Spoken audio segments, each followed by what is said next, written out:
अब डिस्कस कर लेते हैं स्टाफिंग का मोस्ट इंपॉर्टेंट पार्ट, जो कि होता है कंपोनेंट्स ऑफ स्टाफिंग। देखो, कंपोनेंट्स भी बोल सकते हैं, एलिमेंट्स भी बोल सकते हैं, एस्पेक्ट्स भी बोल सकते हैं, तो बहुत सारे नामों से पूछा जा सकता है, लेकिन बेसिक 3 एलिमेंट्स इसके अंदर हैं। सबसे पहला आपको पता है रिक्रूटमेंट, जिसके बारे में हमने प्रोसेस में भी बात करी। दूसरा होता है हमारे पास सिलेक्शन, इसके बारे में भी हमने प्रोसेस में बात करी। और तीसरा होता है ट्रेनिंग एंड डेवलपमेंट, इसके बारे में भी हम प्रोसेस के में ही बात कर चुके हैं। अब चर्चा करते हैं इन्हीं 3 एलिमेंट्स की डिटेल में और कोशिश करते हैं कि 2 से 3 वीडियो में खत्म हो जाए। तो चलो बिना टाइम वेस्ट करे आज का वीडियो शेयर करते हैं और अपनी रिस्पॉन्सिबिलिटी शुरू करना याद रखना। अपनी रिस्पॉन्सिबिलिटी क्या? वीडियो को लाइक करना है, कमेंट सेक्शन में रिव्यूज देने हैं और हाँ, शेयर करना बिल्कुल भी मत भूलना। तो आज की वीडियो में हम लोग बात करने वाले हैं सबसे पहले कंपोनेंट के बारे में, जिसको क्या बोला जाता है? रिक्रूटमेंट। मैंने प्रोसेस में आपको इसके बारे में थोड़ा सा डिस्कस कर दिया था, उसी को कंटिन्यू करते हैं कि रिक्रूटमेंट होता क्या है। Attracting more and more persons to apply for vacant job position. आपकी ऑर्गेनाइजेशन में जो भी वेकेंट जॉब पोजीशन है उस पर अप्लाई करने के लिए ज़्यादा से ज़्यादा लोगों को अट्रैक्ट करना। क्यों? क्योंकि फिर से वही बात है कि जितने ज़्यादा लोग वॉक इन करेंगे इंटरव्यू के लिए, उतनी ज़्यादा पॉसिबिलिटी है कि आपको अच्छा एम्प्लॉय मिलेगा। तो जितने ज़्यादा लोगों को आप मोटिवेट करोगे उतना ही अच्छा एम्प्लॉय मिलने वाला है। तो अट्रैक्ट करना ज़्यादा से ज़्यादा लोगों को कि वो आपकी जॉब के लिए अप्लाई करें। इसके बाद सोर्सेज ऑफ रिक्रूटमेंट इस टॉपिक में सबसे इंपॉर्टेंट होता है कि क्या क्या सोर्सेज ऑफ रिक्रूटमेंट हो सकते हैं।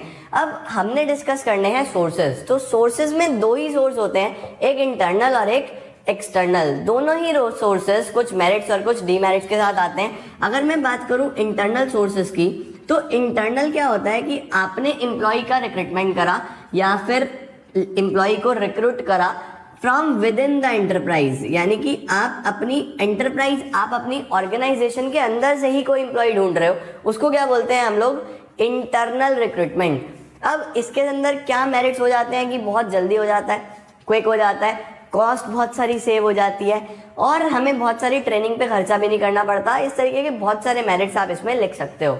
बट अगर डीमेरिट की बात करूं, क्योंकि एक्सटर्नल अगर आया तो कुछ ना कुछ डीमेरिट्स तो होंगे। क्या डीमेरिट होते हैं? कि आपको कोई फ्रेश टैलेंट नहीं मिलता, क्रिएटिविटी खत्म हो जाती है, आपके पास ऑर्गेनाइजेशन के जो एम्प्लॉयज हैं उनको कोई compete करने के लिए नहीं होता। तो ये बेसिक डीमेरिट्स इसमें आ जाते हैं, आप बहुत सारे लिख सकते हो। अब इंटरनल में बेसिकली 2 सोर्सेज आपको पढ़ने हैं। इंटरनल में ही 2 सोर्सेज हैं, ट्रांसफर एंड प्रमोशन। दोनों को आपने सुना हुआ है, दोनों को आपने पढ़ा हुआ है। तो चर्चा क्या कर देते हैं हम लोग कि ट्रांसफर है क्या।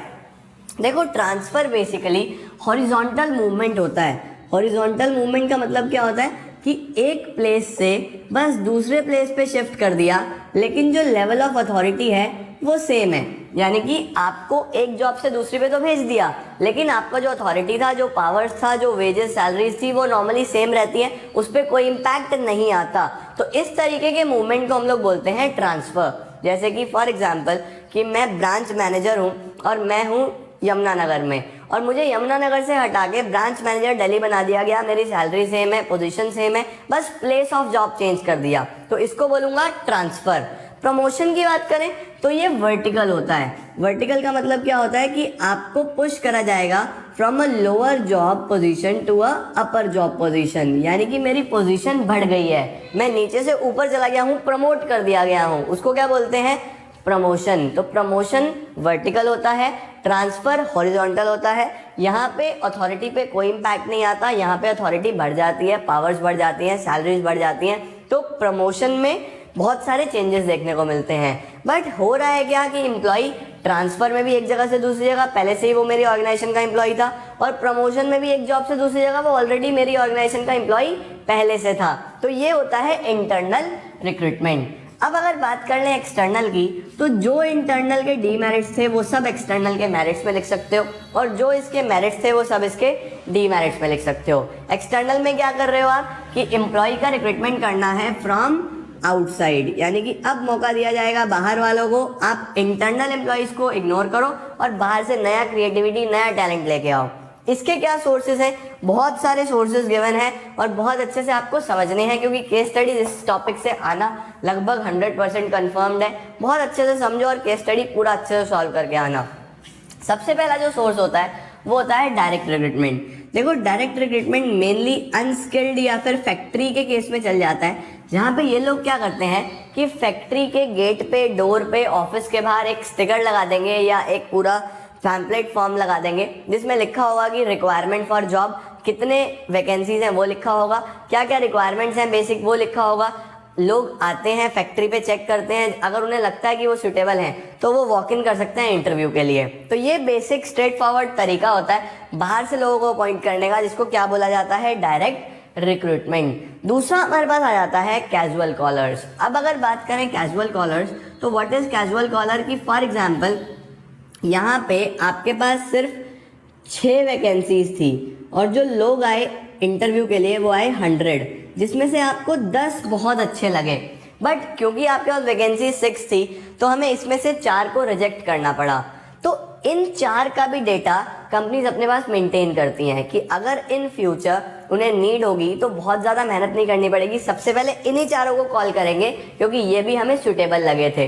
तो इनकी जो लिस्ट मेंटेन करी जाती है उसको बोला जाता है वेटिंग लिस्ट। तो जब भी नेक्स्ट टाइम हमें नीड होगी हम पहले वेटिंग लिस्ट में से लोगों को कॉल करके बुलाएंगे, फिर हम फ्रेश टैलेंट देखेंगे। तो इस तरीके के रिक्रूटमेंट को बोला जाता है कैजुअल कॉलर्स। तीसरा आ जाता है हमारे पास labour contractors. Labour contractors mainly construction में चलता है। यहाँ पर ये बहुत बड़े बड़े कंस्ट्रक्टर्स होते हैं जो कि इंफॉर्मेशन रखते हैं अपने पास लेबर की।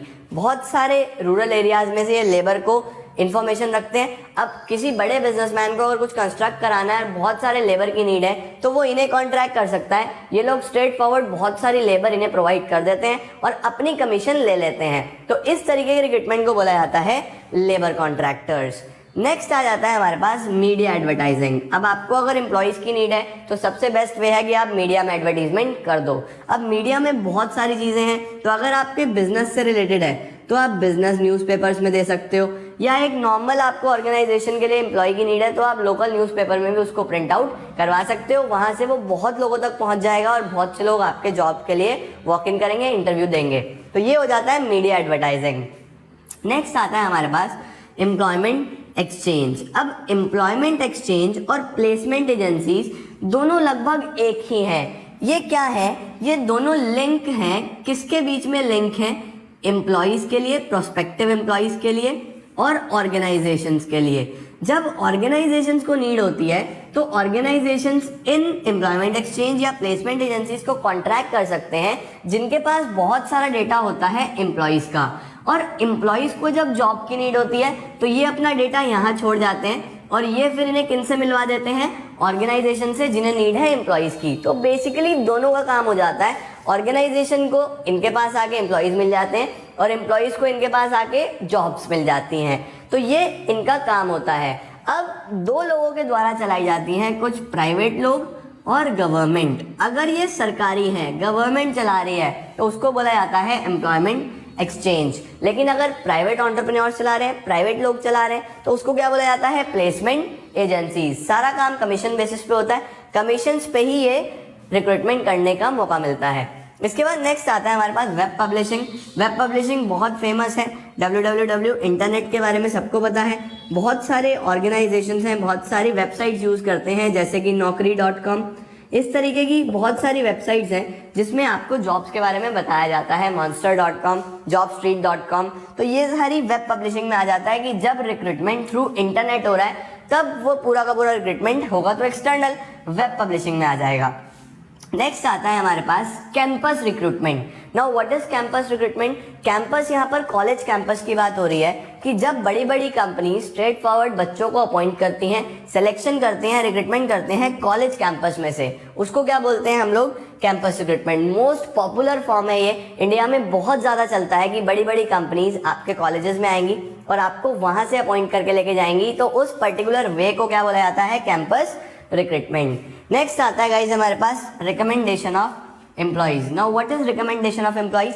कि आपकी ऑर्गेनाइजेशन में जो प्रेजेंट वर्किंग एम्प्लॉयज हैं, हम उन्हीं से को बोल रहे हैं कि हमें 2 एम्प्लॉयज की नीड और है, आप ही रिकमेंड कर दो। तो जो भी उनकी जान पहचान में लोग होंगे वो उनका नाम दे सकते हैं और हम लोग ट्रस्ट भी कर सकते हैं क्योंकि ये एम्प्लॉय ऑलरेडी हमारे यहाँ बहुत टाइम से काम कर रहा है, तो ये हमें कोई अच्छा ऑल्टरनेटिव ही ला के देगा, एक अच्छा ऑप्शन ही ला के देगा। तो जब हमारे प्रेजेंट एम्प्लॉयज फ्यूचर एम्प्लॉयज के बारे में रिकमेंड करते हैं उसको बोलते हैं रिकमेंडेशन ऑफ एम्प्लॉयज। और लास्ट आ जाता है हमारे पास advertising on TV. What is advertising on TV? आप लोग देखते ही हो, टीवी पे भी टेलीविजन पे भी बहुत सारे एडवर्टीजमेंट्स आते हैं regarding job opportunities, regarding vacant job positions. तो जब भी आप एक्सटर्नल सोर्सेज में टीवी पे ऐड देख रहे हो तो दिमाग में लेके आना कि वो कौन सा सोर्स है, एडवर्टाइजिंग ऑन टीवी। तो उम्मीद करता हूँ आपको रिक्रूटमेंट अच्छे से समझ में आ गया। हम लोगों ने सोर्सेज पे डिस्कस कर लिए और बहुत शॉर्ट में हम लोग अच्छा एक डिस्कशन कर पाए हैं। तो चलिए आज की वीडियो में इतना ही। कल मिलते हैं हम आपको अगले सोर्स के साथ, अगले एलिमेंट के साथ, अगले कंपोनेंट के साथ, अगले एस्पेक्ट के साथ, जिसका नाम है सिलेक्शन। तो thanks a lot guys, thanks for watching. Like जरूर करना और जिम्मेदारी ध्यान रखना, वीडियो को शेयर जरूर करना है।